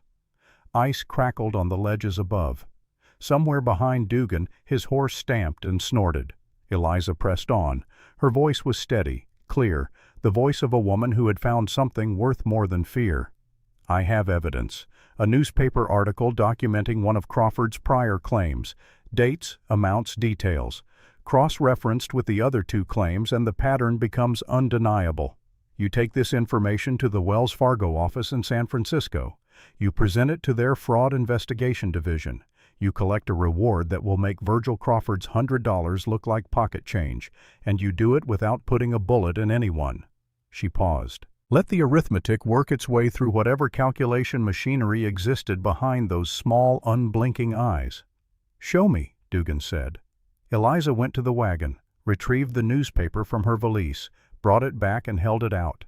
Not with trembling hands, not with the apologetic posture of someone asking for mercy, with the straightforward confidence of a business proposition between equals. Dugan took the paper. "Read it." His expression remained flat, but his eyes moved over those 3 lines of newsprint with the rapid, focused attention of a man who recognized value when he saw it. He read it twice, 3 times. Then he looked up at Eliza, And for the first time since he'd walked out of the fog, something moved behind those small dark eyes. Not respect, perhaps. Something adjacent. The recognition of a worthy adversary. The acknowledgement that the woman standing in front of him was not the helpless target he'd been sold. "Keep the original," he said, handing the paper back. "I only need the dates and the name. I'll verify independently." He was taking the deal. Eliza felt the tension begin to drain from her body, a dam starting to crack, and she forced it back. Not yet. Not until he was on his horse and riding away. "If the information is false," Dugan said, and now his voice carried the edge it had been lacking, the cold professional warning of a man who did not accept being deceived. "I'll find you again. That's not a threat, it's logistics." "It's not false," Eliza said. "And when you've confirmed it, when Wells Fargo starts investigating and Virgil Crawford's scheme collapses, I want you to remember something. He hired you to kill an innocent woman so he could steal insurance money. You were going to be the weapon he used to cover up a federal crime. Whatever side of the law you think you operate on, that's the side he put you on." She held his gaze. Two people standing in a freezing mountain pass, fog swirling around them, the wind shrieking through the rock walls, and between them a negotiation that balanced on the edge of a blade. "You want to be a tool in a fraud," she said, "or a man who gets paid more for doing less and walks away clean." Dugan looked at her for a long time, then at Caleb standing behind her with empty hands and a jaw set like iron. Then at Wyatt, the rifle held with the easy competence of someone who knew how to use it and would. 3 against 1. Bad odds even for a professional. And the woman in the middle wasn't offering him death. She was offering him a better deal. He holstered his revolver. The click of leather on metal was the loudest sound in the world. "San Francisco," he said. "Wells Fargo office. I'll be there in 2 weeks." He turned, walked back into the pass. The fog swallowed him. And then the hoofbeats began again receding, moving away, growing fainter until the mountain absorbed them entirely, and there was nothing left but wind and stone and the sound of 3 people breathing. The silence lasted perhaps 10 seconds. Then Wyatt exhaled so hard he bent double. "I think I forgot how to breathe for the last 5 minutes." Caleb stared at the pass entrance where Dugan had disappeared. Then he turned to Eliza. His face was unreadable at first, that careful, controlled mask he wore when he was feeling too much to let any of it show. And then the mask cracked, and what came through was wonder. "You just talked a bounty hunter out of killing you." Eliza looked down at her hands. They were shaking. Badly. The tremor ran up her arms and into her shoulders, delayed shock hitting her system now that the adrenaline was receding. She clenched her fists, trying to stop it, and then gave up and laughed instead. A short, sharp, slightly hysterical sound that bounced off the granite walls. "I can't believe that worked," she said. Caleb pulled her into his arms, held her against his chest. She could feel his heart hammering through his shirt as fast and hard as hers, and the realization that he'd been just as terrified as she was, that his calm had been performance, made her love him with a fierceness that hurt. Wyatt was there a moment later, his arms going around both of them from behind, pressing his face into Eliza's hair, and the 3 of them stood like that in the freezing mountain pass, holding each other with the desperate, grateful strength of people who had just walked to the edge of annihilation and walked back. But Dugan had gone toward Boise, toward Wells Fargo. And if he verified the information and Wells Fargo investigated and Virgil Crawford felt the net closing, there was no telling what a desperate man might do. The running wasn't over. It had merely changed direction. "California," Caleb said, releasing them, but keeping one hand on Eliza's arm as though letting go entirely was more than he could manage right now. "We pushed through the pass today. No stopping until we're on the other side." They pushed through. The wagon rattled and groaned over frozen ruts. The wind tried to rip the canvas cover away. Twice a wheel caught on a protruding rock, and they had to lever it free with a branch while their fingers went numb and their teeth chattered. But they made it.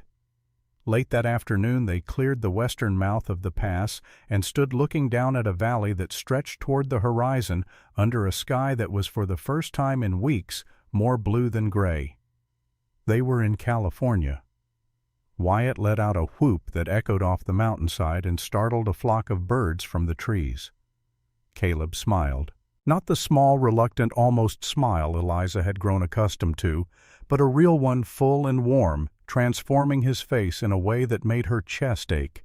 And Eliza cried, not from sadness, from the sheer overwhelming magnitude of standing on the other side of something that should have killed her.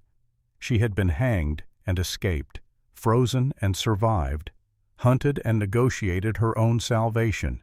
And now she was looking at a California valley with two men who loved her, and the tears that ran down her wind-burned cheeks were the purest expression of relief she had ever known. They reached Mendocino 3 weeks later. The town was built on cliffs overlooking the Pacific Ocean, perched at the edge of the continent, as though it had been pushed there by everything to the east and was now standing at the last possible point, looking out at endless blue water with nowhere left to run. The logging industry dominated, and the streets were full of men with sawdust on their shoulders and the particular lean strength that came from wrestling timber all day. It was a town of workers, practical people who were too busy with their own demanding lives to devote much attention to the domestic arrangements of their neighbors. They rented a small house on the edge of town, close enough to walk to the general store and the mill, far enough for privacy. The transition from motion to stillness was harder than Eliza expected. After weeks on the road, after waking every morning in a new place with new dangers and new terrain, to navigate the permanence of 4 walls and a fixed address felt strange, almost threatening. She'd waken the night disoriented, reaching for Caleb and Wyatt with a panic that took her breath away. They understood without being told, held her in the dark until her breathing settled and the walls of the bedroom stopped feeling like a cell and started feeling like shelter. Caleb found work at the largest lumber mill in town. His natural authority, the quiet competence that made men trust his judgment and follow his lead without quite understanding why, earned him a foreman's position within 3 months. Within 6, the mill owner was talking about a partnership. Caleb, who had once wanted to be a lawyer, who had given up that dream to nurse a dying mother and run a cattle ranch, discovered something unexpected. He was good at building things. Not just fences and barns, but systems teams, the invisible structures that made a business function. He came home tired but alive in a way Eliza hadn't seen before, as though some part of him that had been sleeping for years was finally waking up. Wyatt started a freight business with a small loan from the money they'd saved. 1 wagon, 2 horses, and a gift for knowing what people needed before they knew it themselves. He ran goods between Mendocino and the inland towns, 3 or 4 day trips that took him away regularly, but always brought him home hungry for the house and the 2 people in it. He made friends everywhere he went. Shopkeepers knew him by name within weeks. Ranchers saved their best produce for his runs. He had a talent for connection that turned business into something that looked like community, and Eliza, watching him charm yet another skeptical customer with a story and a grin, understood that Wyatt had found the thing he'd been looking for since the day he'd run away with the traveling show. A stage, an audience, a reason to be exactly who he was. And Eliza. For the first time in her life, for the first time since she was 15 years old and the world still made sense, Eliza allowed herself to simply exist. She made friends. Carefully, slowly, the way she did everything, but genuinely. Mrs. Henderson, the widow next door, who ran a boarding house and who had the kind of no-nonsense warmth that reminded Eliza of her mother. They exchanged recipes.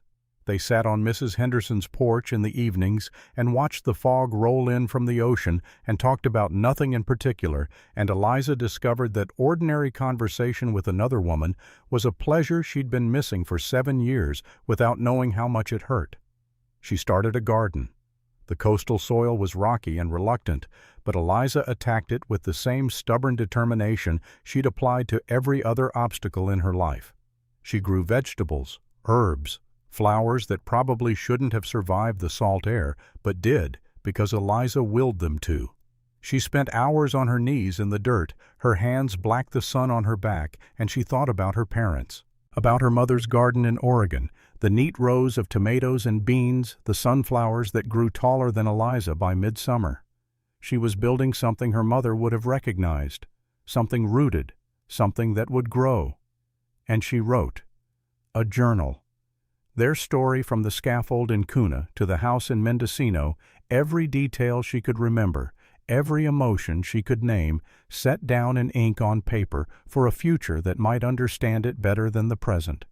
She wrote about Caleb and Wyatt, about the way love could arrive in the most impossible circumstances and take the most unconventional shape and still be the truest thing in a life full of lies. She wrote about herself, about the girl who picked up a rope and the woman who stood down a bounty hunter, and about how they were the same person, but also somehow not.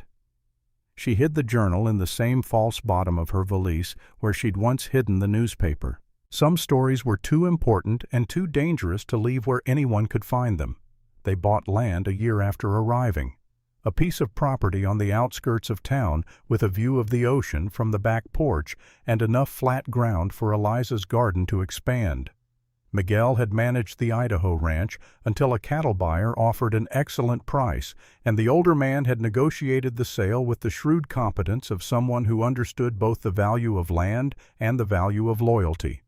He took his share wrote to say he was heading south to spend his remaining years somewhere warm, and wished them well with a brevity that was in Miguel's way deeply emotional. Charlie stayed on with the new owner. His letters arrived regularly, full of news and good wishes and the occasional spelling error that made Wyatt laugh. Building the house became a labor of love measured in blisters and sawdust and arguments about where to put the windows. Caleb drew the plans.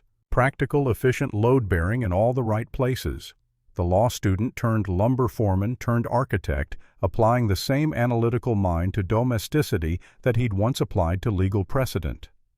Wyatt did the heavy construction raising beams and framing walls with help from freight customers who owed him favors and were happy to repay them in sweat. Eliza designed the interior, creating spaces that served their unconventional household while looking perfectly respectable to anyone who didn't investigate too closely. The bedroom was their sanctuary, large enough for the custom bed Wyatt commissioned from a furniture maker in San Francisco, a massive thing of oak and iron that the maker must have assumed was for a particularly tall individual. 3 separate wardrobes because they'd learned through painful experience that sharing closet space led to arguments about borrowed shirts and missing socks. A sitting area with 3 chairs around a small table for evening reading. Windows facing east because all 3 of them had come to love waking with the light. But the kitchen was the heart, large enough for all 3 of them to work together without colliding. A massive iron stove that Caleb had ordered specially. Shelves that filled gradually with cookbooks and spice jars and the mismatched collection of dishes they'd accumulated from every town between Idaho and the coast. And a table. A big, solid, scarred wooden table with room for family and friends and the shared meals that had become the central ritual of their life. 6 months after moving in, they hosted their first dinner party. Just a few couples from town people who had accepted them without asking too many questions. The evening went beautifully. Food, laughter, conversation that flowed easily, the comfortable warmth of new friendships finding their shape. When the guests left, the 3 of them stood in the kitchen to clean up. Caleb washing, Wyatt drying, Eliza putting things away. The routine they'd established in the Idaho ranch house repeated in a dozen campsites between here and there, now happening in their own kitchen, in their own house. Eliza stopped, set down the plate she was holding, pressed her hand to her mouth. "What is it?" Caleb asked, turning from the sink water dripping from his hands. "Just happy," she said, and the tears came despite the smile. So impossibly, ridiculously happy. Wyatt put down his towel and wrapped his arms around her from behind, resting his chin on her shoulder. "Yeah," he said softly. "Me too." There was one more piece of the story that needed to fall into place before the fear could truly end. 6 months after they settled in Mendocino, Eliza and Caleb sat at the kitchen table and composed a letter. Caleb's legal training guided the structure. Eliza's 7 years of careful observation guided the content. Together, they produced a detailed, precisely worded document addressed to the Fraud Investigation Division of Wells Fargo in San Francisco. The letter laid out the pattern. 3 prior horse theft claims filed by Virgil Crawford of Kuna, Idaho Territory, each approximately 8 months apart. Dates, amounts, claim numbers reconstructed from public records. The suspicious absence of any arrested suspects. The rapid replacement of stolen animals with horses that matched the descriptions of the ones reportedly taken. And the 4th incident, the one that resulted in the false conviction and attempted execution of an innocent woman, presented as the culmination of a deliberate scheme to defraud Wells Fargo through manufactured horse thefts. They signed it with a false name, sent it from a forwarding address that Wyatt had established through his freight network, routed through 2 intermediary towns so that it couldn't be traced back to Mendocino. Careful, thorough. The kind of meticulous planning that came from having everything to lose. Then they waited. 3 months later, a letter arrived from Charlie. Eliza's hands shook when she opened it, not from cold, not from fear.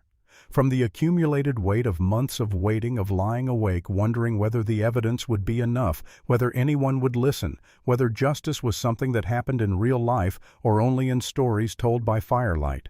She read it at the kitchen table while Caleb and Wyatt stood behind her, reading over her shoulders. Virgil Crawford had been visited by Wells Fargo investigators. 2 men from San Francisco, sharp suits, sharper questions. They'd gone through his records, compared claim dates with purchase dates, interviewed ranch hands and neighbors. And the numbers Charlie wrote didn't add up. They didn't add up at all. Virgil had denied everything. Of course he had, but denial was just noise against the signal of mathematics. 3 claims in 2 years, thousands of dollars in payouts, horses that appeared and disappeared with suspicious regularity, and a woman he'd tried to execute to keep the scheme hidden. Federal charges for insurance fraud, arrest, trial pending, and beneath that 1 more paragraph that Eliza read 3 times before the words settled into meaning. Marshal Silas Crawford had resigned his position, left Kuna without telling anyone where he was going, simply woke up one morning, pinned his badge to the desk, and rode out of town on the same horse he'd ridden for 20 years. No one knew where he went, and Eliza, reading Charlie's words, felt a complicated knot of emotion she couldn't fully untangle. Relief, certainly, justice for the man who'd nearly killed her, but also something softer, something almost like forgiveness for the silver-haired marshal who'd lacked the courage to save her openly, but who had possessed just enough conscience to warn her in the dark. His warning had given them time to prepare, time to run, time to survive. She hoped wherever he was that he'd found something like peace. There was one more item in Charlie's letter, small, almost a footnote. Word had spread that Wells Fargo had paid a substantial reward to an anonymous informant who had provided the initial evidence triggering the investigation. The informant was never publicly identified. Eliza smiled when she read that. Dugan, the bounty hunter, had taken the deal after all, had ridden to San Francisco, walked into the Wells Fargo office, and laid out the evidence that Eliza had offered him on a frozen mountain pass. He'd chosen the side that paid better. She didn't blame him. She'd counted on it. She'd used the nature of the man against himself, turned his mercenary pragmatism into the instrument of Virgil Crawford's downfall, and she felt no guilt about the transaction. It was, she thought, the most honest negotiation of her life. Both parties got what they wanted. Both parties walked away satisfied. And Virgil Crawford rotted in a cell. She put the letter down, looked at Caleb, looked at Wyatt. "It's over," she said. "It's over," Caleb confirmed, and then quietly, with the hint of a smile, "You did this. You and a newspaper, and a speech on a mountain." "We did this," Eliza corrected. "All 3 of us. Every mile." That night in their bed in their house in the town where they'd chosen to build a life that the rest of the world might not understand, but that they knew in their bones was true. Eliza lay between the 2 men she loved and listened to the ocean through the open window. The waves came in steady, rhythmic surges, like breathing, like a heartbeat, like the sound of something vast and patient that would go on long after all of them had returned to the earth. She thought about the scaffold in Kuna, the rope around her neck, the absolute certainty that she was going to die. She thought about the moment the rope slipped free, The choice made in a fraction of a second to run instead of freeze, to fight instead of surrender. Every choice that had followed, the choice to knock on a stranger's door, the choice to trust two men she didn't know, the choice to love them both in defiance of every convention and expectation that the world had for a woman like her, the choice to stand in front of a killer and negotiate with nothing but her voice and a piece of newsprint, and the absolute refusal to be anyone's victim ever again. Years later, when people asked how they'd found each other, they told a version of the truth. Met during a harsh Idaho winter. Eliza needed help. The brothers offered it. Love grew naturally, unexpectedly, in a way that defied conventional understanding. They left out the gallows and the escape, the marshal's warning, and the bounty hunter on the mountain pass. Some stories were better kept between the people who'd lived them. What mattered was not the ending, because their story continued day after day, year after year, in the kitchen and the garden and the bedroom and the porch overlooking the Pacific, in meals shared and arguments resolved and quiet evenings reading by the fire. What mattered was the end of fear, the end of running, the end of the loneliness that had defined all three of their lives before they found each other. Caleb never forgot the woman he'd failed to help years before Eliza appeared on his porch, but he learned slowly, with the patient instruction of a woman who understood survival and a brother who understood joy, that guilt was not the same as purpose. That opening the door for Eliza had not erased the past, but had proven that the past could teach you to do better. That love was not a guarantee against loss, but a reason to risk it anyway. Wyatt never fully silenced the voice that told him he wasn't enough, but he learned to live alongside it, to recognize it as a liar, because every day he spent in a life he'd built with his own hands and his own heart was evidence that the voice was wrong. He was enough. He had always been enough. It just took the right people to show him. And Eliza. Eliza never forgot what it felt like to stand on those gallows with a rope around her neck. But she also never forgot the moment the rope came free, the moment she chose to run toward the unknown instead of surrendering to the certain. She carried both memories with her, always the terror and the liberation, because they were the same moment seen from two sides, and together they made her who she was, a woman who had been sentenced to die and had chosen instead to live, to love, to fight for what was hers, to build something permanent in a world that had tried to convince her she was temporary. On the porch of their house in Mendocino, with the sun setting over the Pacific in shades of gold and rose and deepening purple, three people stood together. Caleb on her right, solid and steady. Wyatt on her left, warm and bright. Eliza in the middle, her hands holding theirs, her face turned toward a sky that was putting on a show just for them. "To us," Wyatt said. "To home," Eliza finished. And here's the thing worth carrying with you after this story ends. Sometimes the bravest thing a person can do is not fight. It's not run. It's not survive, though. All of those things take a kind of courage that most people never have to test. Sometimes the bravest thing is simpler than any of that.